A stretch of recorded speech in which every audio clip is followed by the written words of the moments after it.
करो दुर्योधन।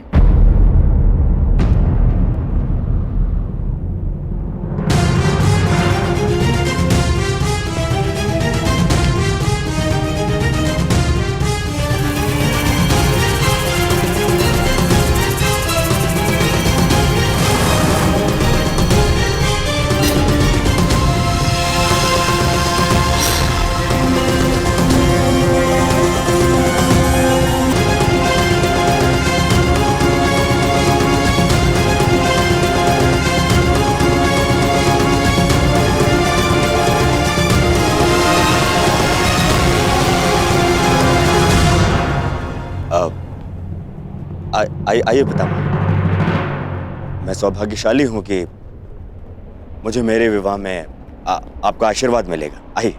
तुमने ये सोच भी कैसे लिया दुर्योधन कि तुम बलपूर्वक विवाह करोगे और मैं आशीर्वाद दूंगा?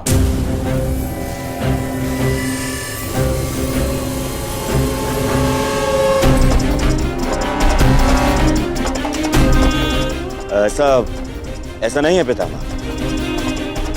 ये विवाह भानुमति की सहमति से ही हो रहा है।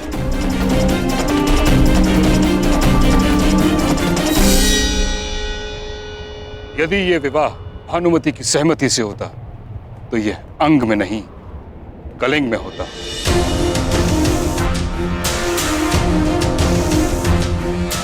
तुम्हें हरण करने की आवश्यकता नहीं होती दुर्योधन।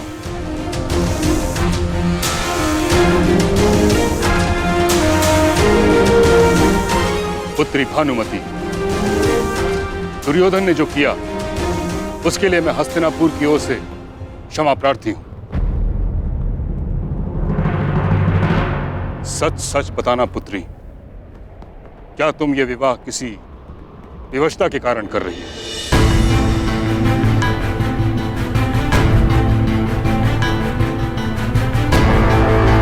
स्वयंवर में जो हुआ, परंतु इस समय भीष्म तुम्हारे सामने उपस्थित है।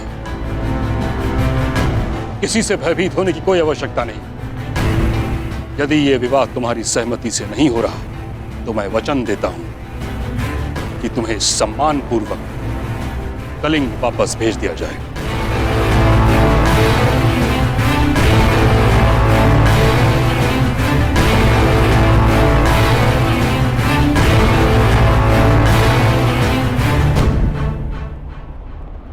मैं सम्मान सहित जाना चाहती हूँ महामहिम।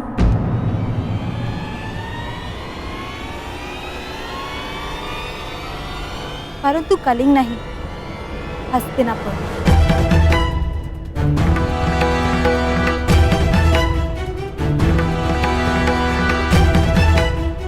क्योंकि ये विवाह मेरी सहमति से हो रहा है।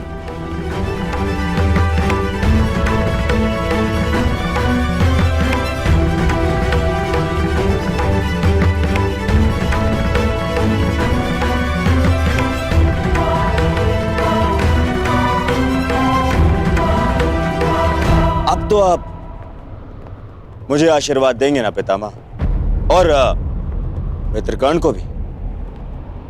मेरे साथ साथ आज वो भी दंपत्ति जीवन में प्रवेश कर रहा है।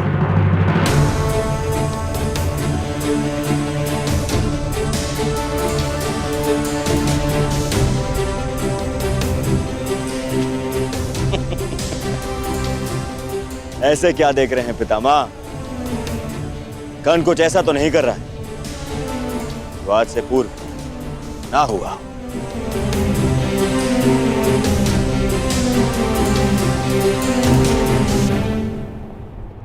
कर्ण ने ऐसा ही कुछ कर दिया जो आज से पूर्व नहीं हुआ।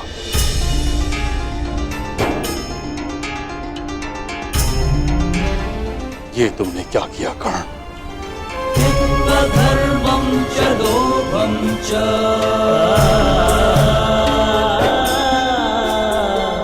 मोहं चोऽध्यमस्थितः। विवाह की रीतियां संपन्न करें पुरोहित।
बधाई हो। जिसके पद स्पर्श से तुम्हारा पुष्प खिला, उसके साथ जीवन भी सुगंधित बीतेगा।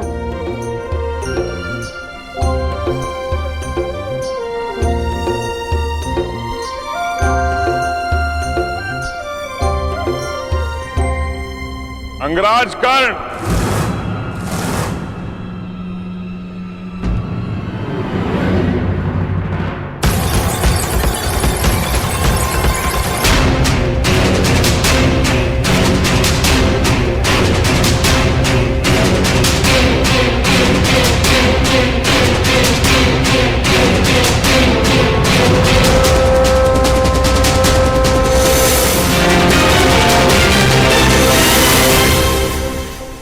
अंगराज कर्ण को विवाह की बधाई।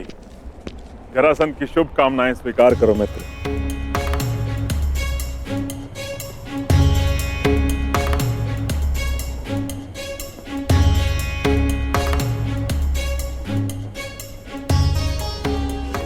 आमंत्रित किए बिना ही आप यहाँ आए हैं मगध नरेश, तो स्पष्ट है कि आपका यहाँ आना केवल बधाई देना नहीं होगा। इस पूरे संसार में अकारण कुछ भी नहीं होता अंगराज। अगर जन्म का कारण होता है तो मृत्यु का भी कारण होता है।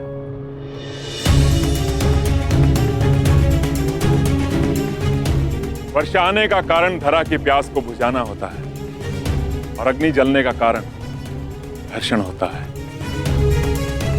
और दो लोग मित्रता भी इसी कारण से करते हैं, जो अपने शत्रुओं से अधिक बलशाली बन सके। मेरे यहां उपस्थित होने का भी एक कारण है, किंतु इतना समय है मेरे पास कि मैं तुम्हारे विवाह की औपचारिकताएं पूरी होने तक रुक सकूं। विवाह करो, कारण उसके पश्चात बताऊंगा।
मैं भुगतग्राम जा रही हूँ। मेरी चिंता मत करना, पिताश्री है मेरे साथ।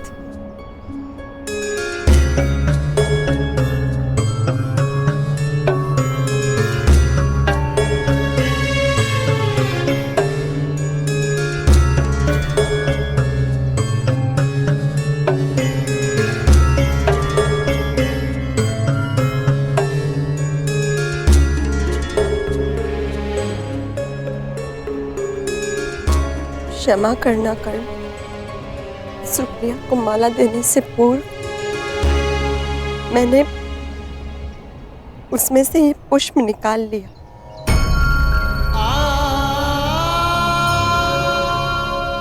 स्मरण है कर्ण, तुमने कहा था हमारा प्रेम पुष्प की सुगंध भाती है।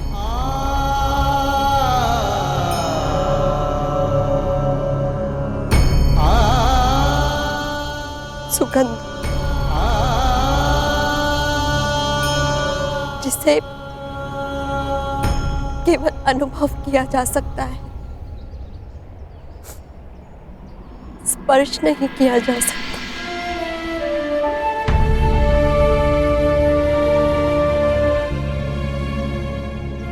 जाओ कर्ण, अपने प्रसन्न गृहस्थ जीवन का प्रारंभ करो।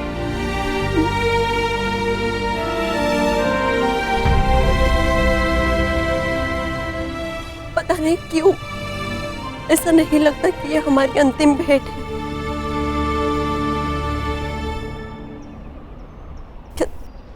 क्या तुम्हें नहीं लगता?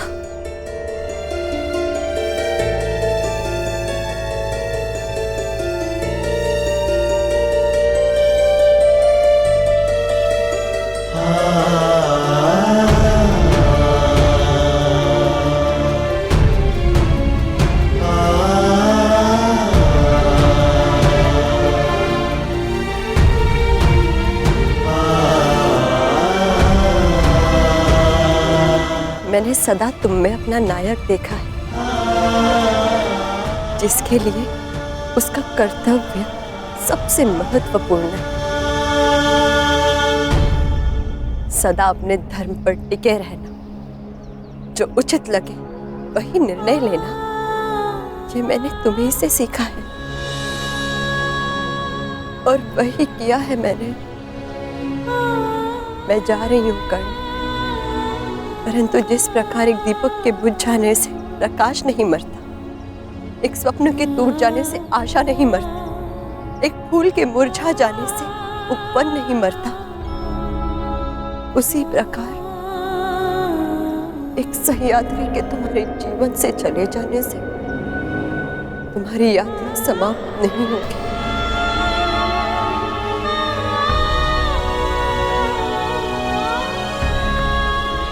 योद्धा की आवश्यकता युद्ध में ही पड़ती है मेरे। और ये युद्ध किससे करना है? सारा संसार जानता है कि जरासंध का सबसे बड़ा शत्रु कौन है। हम वासुदेव कृष्ण पर आक्रमण करेंगे कर्ण।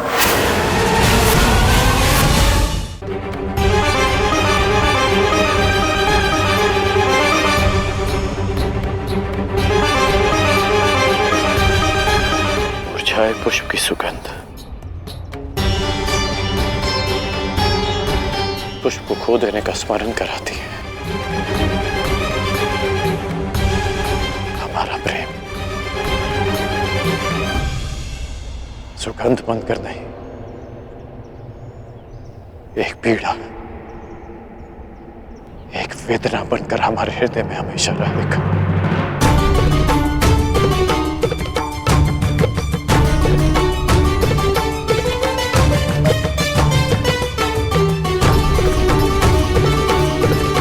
किसी भी रूप में सही करना, प्रेम तो रहेगा ना।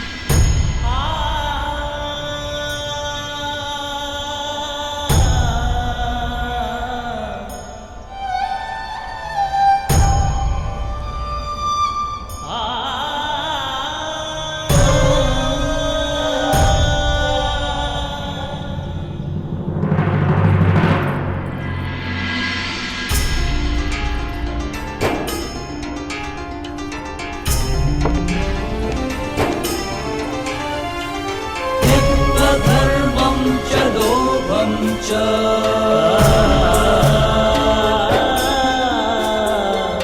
मोहं चोऽध्यमस्थितः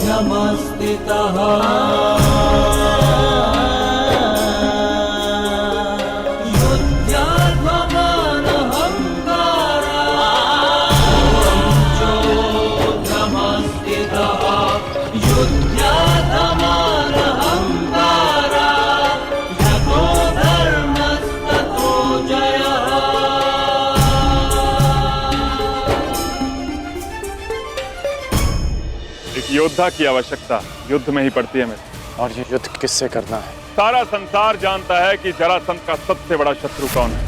हम वासुदेव कृष्ण पर आक्रमण करेंगे कर्ण।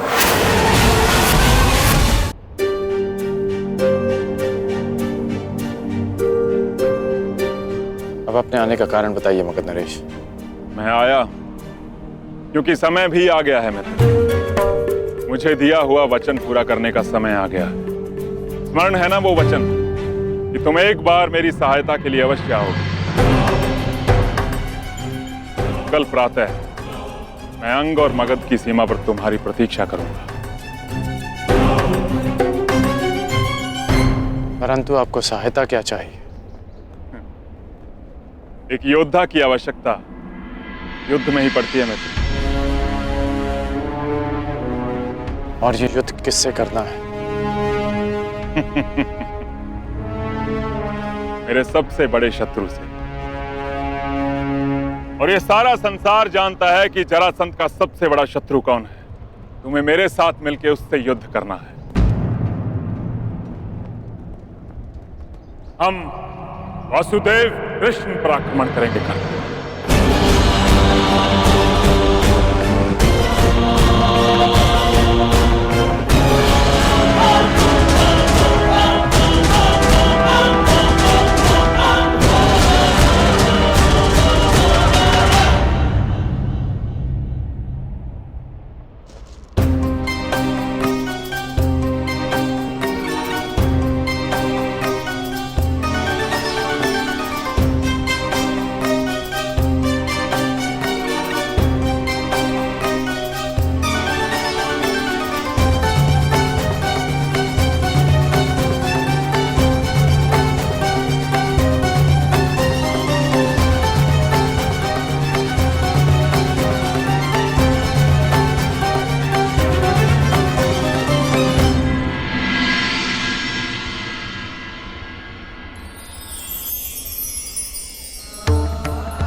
आप प्रार्थना करते हैं राधे?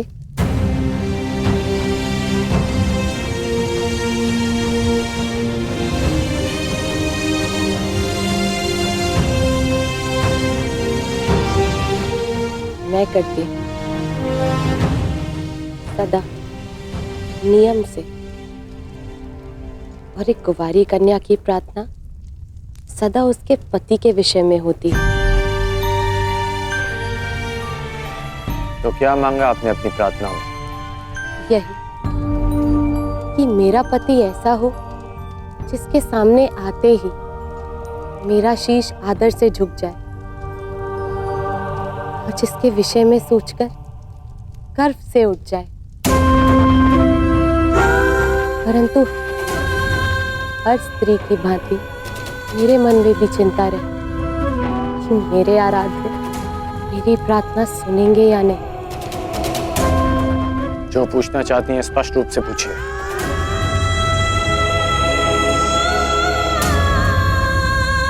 वैशाली कौन है अंगराज?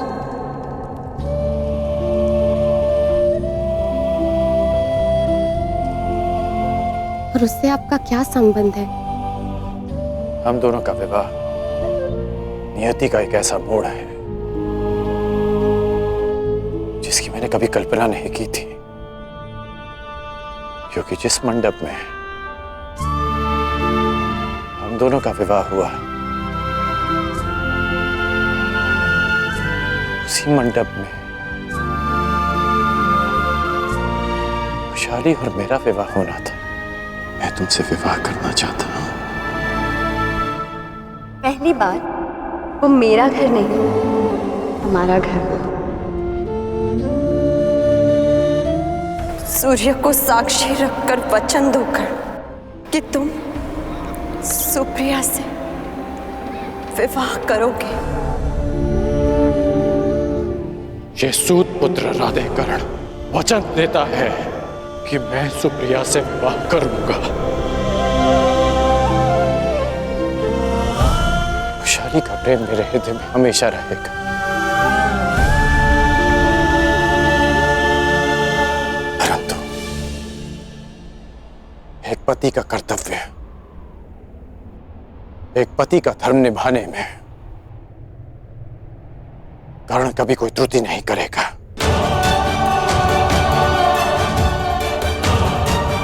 अब हम दोनों विवाहित हैं, इसलिए बस अंगराज, एक पत्नी के लिए इससे बड़ा सौभाग्य और क्या होगा कि उसका पति उसे कभी असत्य ना कहे।